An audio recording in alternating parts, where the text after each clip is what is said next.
On May 8th, 2025, Cardinal Robert Francis Prevost became Pope Leo XIV, making him the first American pope. But who were the other Pope Leos that came before him, and what were their accomplishments? In today's video, I will be explaining the papacies of Pope Leo I to Pope Leo XIII. Pope Leo I was born in Tuscany in the Western Roman Empire in 391. He became pope on September 29th, 440. He is the first out of 3 popes who were given the title the Great in the Annuario Pontificio.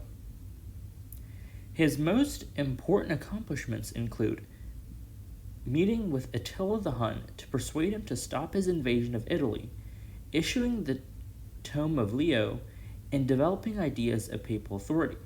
He passed away on November 10th, 461. Pope Leo II was born in Sicily in the Byzantine Empire in 611. He became pope on August 17th, 682. His papacy was relatively uneventful because he was pope for only 10 months. A contemporary biographer described him as being just and learned. He passed away on June 28, 683. Pope Leo III was born in Rome in the 8th century. He became pope on December 27, 795. His most important accomplishment was crowning Charlemagne, king of the Franks, to become the emperor of the Carolingian Empire. This coronation was opposed by many people in the Byzantine Empire, but they could barely do anything to stop it. Pope Leo III passed away on June 12, 816.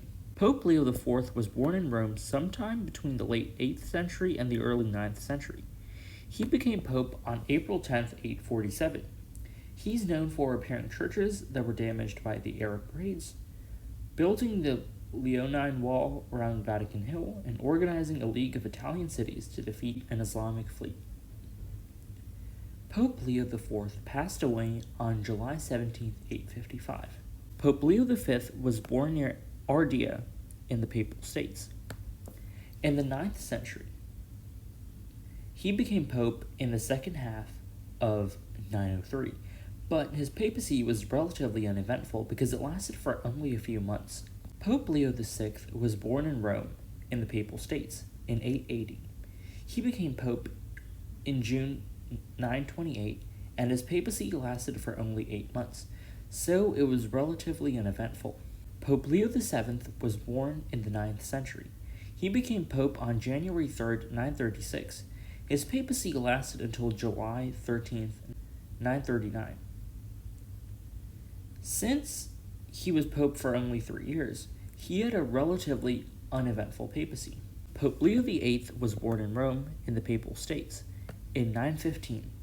He claimed the Holy See from 963 to 964 in opposition to John XII and Benedict V, and again from June 23, 964 until his death on March 1st, 965. He was considered to be an anti-pope during his first papacy and a legitimate pope during his second papacy.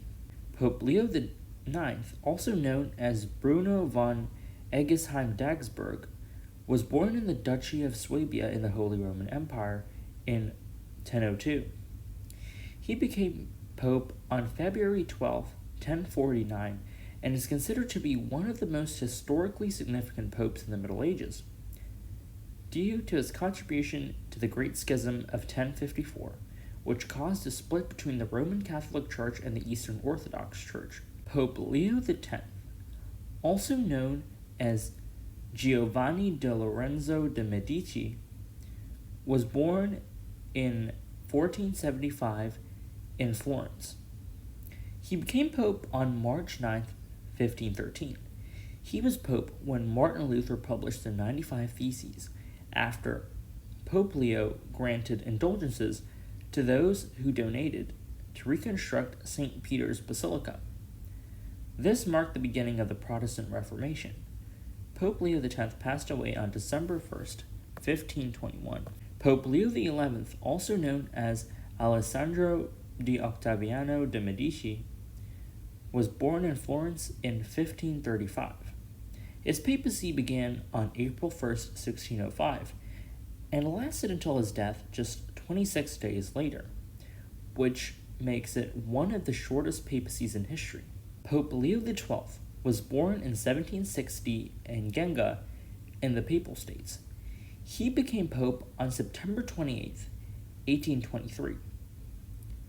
He was a very conservative leader and enforced many controversial laws. Even though he increased taxes, the Papal States' economy remained poor. He passed away on February 10, 1829. Pope Leo XIII was born in Rome in 1810. He became pope on February 20th, 1879. He was the first pope to ever be recorded on film.